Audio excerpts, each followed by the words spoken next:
A prisão de Buzzeira foi manchete em tudo quanto é canto, redes sociais, portais de notícia e no último domingo, ontem, até no Fantástico, em horário nobre. E foi justamente essa reportagem que deixou claro a situação dele é bem mais feia do que parecia na superfície. O que antes era visto como a prisão de um influenciador ostentador acabou se revelando, na verdade, como a ponta de um esquema gigantesco, com criptomoedas, empresas no exterior, apostas, notas fiscais internacionais e até conexões com uma investigação de tráfico de drogas. As imagens internas da própria mansão divulgadas com exclusividade mostram Buzzeira armado, em pânico, enquanto a Polícia Federal cercava a casa. Um império de luxo, carros milionários, pedras preciosas e motos de coleção sendo desmontado em tempo real. E se muita gente achava que era só mais um influenciador com problemas da justiça, o Fantástico escancarou. A investigação é pesada, complexa e pode levar a condenações seríssimas, tá? Se a justiça não falhar, não é como a gente já está acostumado. Se alguém tinha dúvidas se ele ainda poderia ser inocente, depois dessa matéria só acredita nisso mesmo quem já não tem mais compromisso nenhum com a realidade, convenhamos. A gente vai conferir, tá? Tudo que foi mostrado na matéria nesse vídeo de hoje. Eu sou o Marcelo Milos e depois a vinheta eu te conto.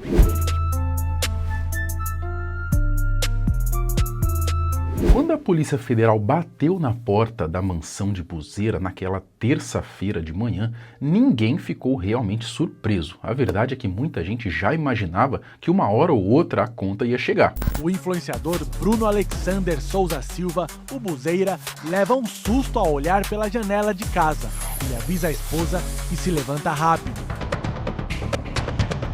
O influenciador, que passou anos vendendo luxo, carros importados e viagens milionárias, acordou cercado por dezenas de agentes federais. A cena, que já rodou a internet inteira, mostra ele levantando às pressas, falando com a esposa grávida, tentando entender o que estava acontecendo. Enquanto isso, a PF já estava posicionada, pronta para cumprir um mandado de prisão e uma série de buscas. Mas o que ninguém tinha visto até então eram os bastidores dessa operação, os minutos que antecederam a queda. Eles tinham um mandado de prisão contra Buzzeira por suspeita de lavagem de dinheiro.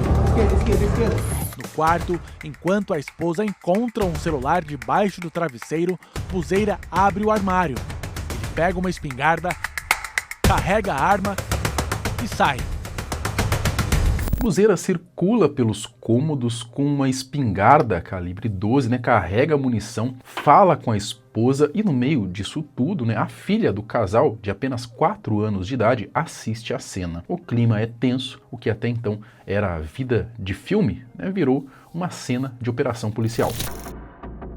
As imagens internas da casa mostram claramente o nervosismo. Do lado de fora, policiais cercavam um condomínio de luxo em Garatá, no interior de São Paulo. Do lado de dentro, portas blindadas, arma em punho e muita correria. Segundo o relatório da operação, os policiais tentaram negociar para que ele abrisse as portas voluntariamente. Como isso não aconteceu, a PF precisou arrombar. E foi só quando o irmão do influenciador apareceu que a entrada pela sacada foi liberada.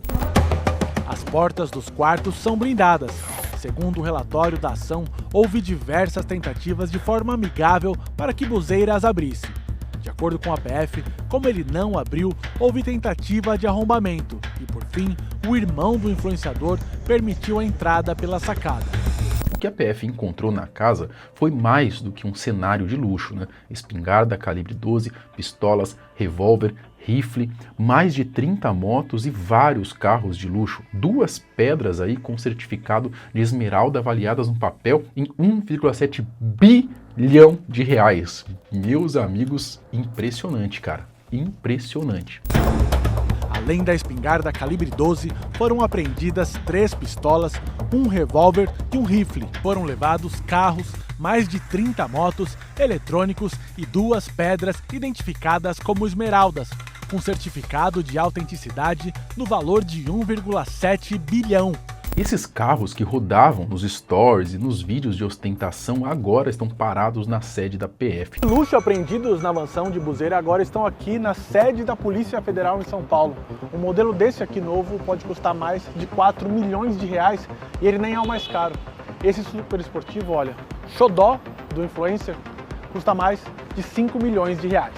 toda a estética da vida de sucesso foi desmontada em questão de horas.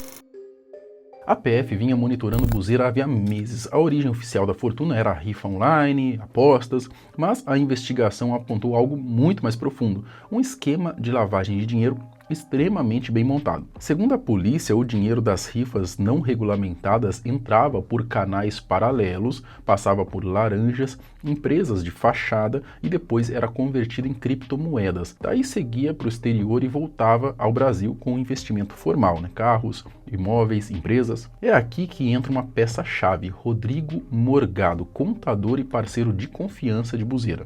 Buzeira e seu contador, Rodrigo Morgado, viajaram para tentar abrir empresas no país, em busca de vantagens tributárias e mais sigilo nas operações. Morgado também foi preso na terça-feira.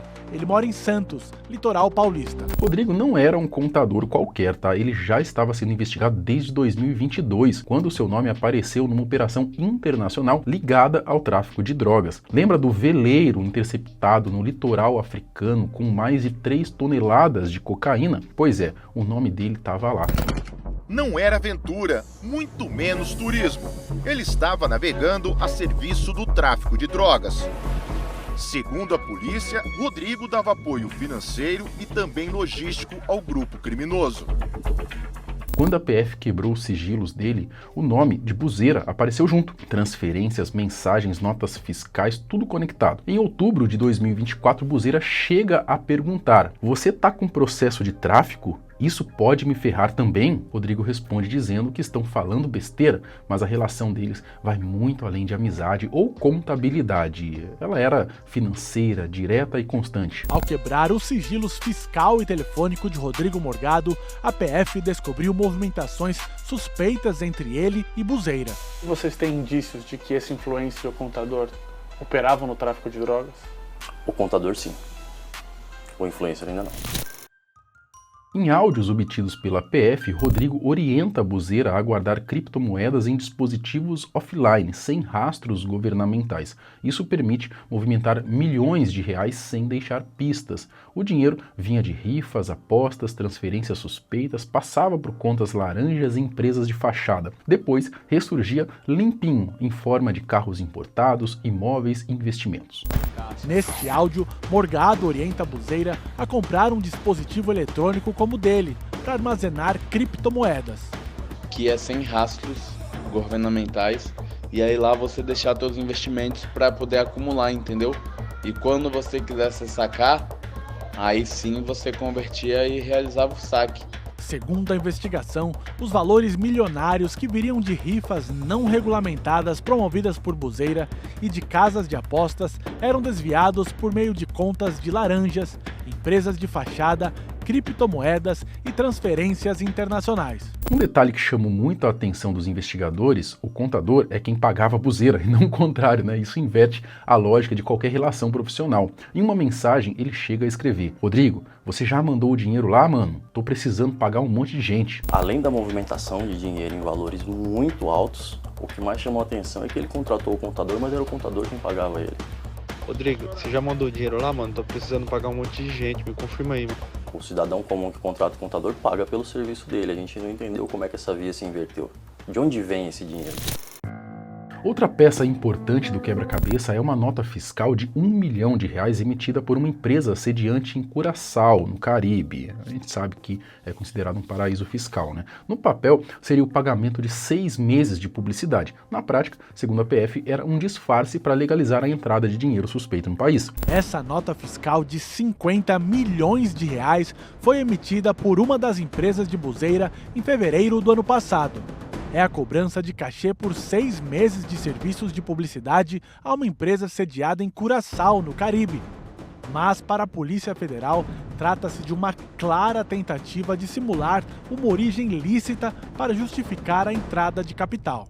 Essa engenharia financeira era grande, tá? Organizada e profissional. Nada do que foi descoberto sugere amadorismo. Pelo contrário, mostra um esquema bem montado para sustentar um estilo de vida luxuoso. E não para por aí. O Buzeira ele queria dar um passo além, tá? Entrar pesado no mercado de apostas. Segundo a investigação, a ideia era conseguir uma licença nacional para operar bets no Brasil. Quando o plano A deu errado, veio o plano B. Comprar uma empresa já licenciada e criar várias outras embaixo dela como uma rede. Segundo a investigação, o dinheiro seria destinado para conseguir uma licença nacional para operar bets.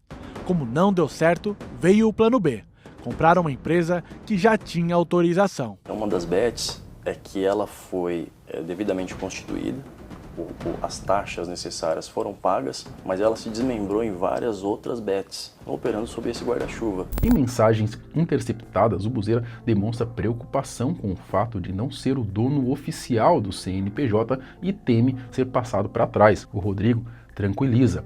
Ninguém é louco de mexer com alguém do seu tamanho.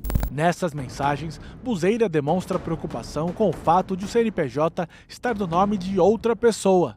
Ele tem medo de ser passado para trás. Buzeira pergunta: o cara lá tem acesso também a esse banco mostrando o nosso saldo? Bruno, quando a gente comprou o CNPJ, você sabia que tinha um outro dono. Se ele quisesse criar uma conta, ele consegue criar.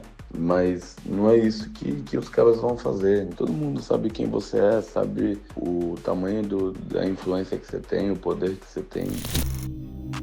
Depois que tudo explodiu, os advogados de Buzeira divulgaram em nota negando qualquer envolvimento dele com tráfico, lavagem ou organização criminosa. A defesa de Rodrigo fez o mesmo, dizendo que ele sempre agiu dentro da lei. Mas convenhamos, né?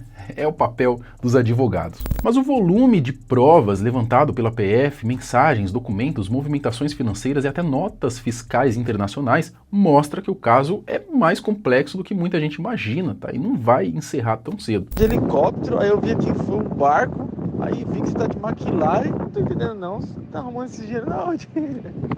Meu patrão, você não precisa ser milionário, você precisa só ter amigos milionários. Aí você compra tudo em sociedade e tá tudo certo. Essa frase resume tudo. Buzeira construiu um império de imagem em cima da ideia de que sucesso é ostentar, era helicóptero, barco, super esportivo, viagens para Dubai, piscina ali com vista para o Burj Khalifa, tudo muito bonito, né? Até a PF bater na porta. Por trás da imagem de menino da quebrada venceu, da favela venceu, havia uma engrenagem financeira milionária. E agora, com os bens bloqueados, o império ruiu. A história de Buzeira mostra como as redes sociais podem transformar alguém em símbolo de sucesso, mesmo que esse sucesso tenha raízes podres. Mostra também que ostentar não é prova de vitória, às vezes é só disfarce de um castelo prestes a cair. E a pergunta que fica é: Buzeira era apenas mais uma peça dentro de um esquema muito maior? Ou era o cérebro por trás da operação? Os próximos capítulos vão responder isso. Eu, sinceramente, duvido. Acredito que Buzeira era um peixe, né? Talvez não tão pequeno, mas os verdadeiros cabeças por trás de todo esse esquema seguem no anonimato, que, convenhamos, é muito mais seguro, e utilizam influenciadores que simbolizam sucesso como peões de sacrifício. Bom, por trás desses influenciadores que ostentam uma fortuna inimaginável, quantos mais Buzeiras existem? Comenta aqui embaixo. Até o próximo vídeo. Tchau!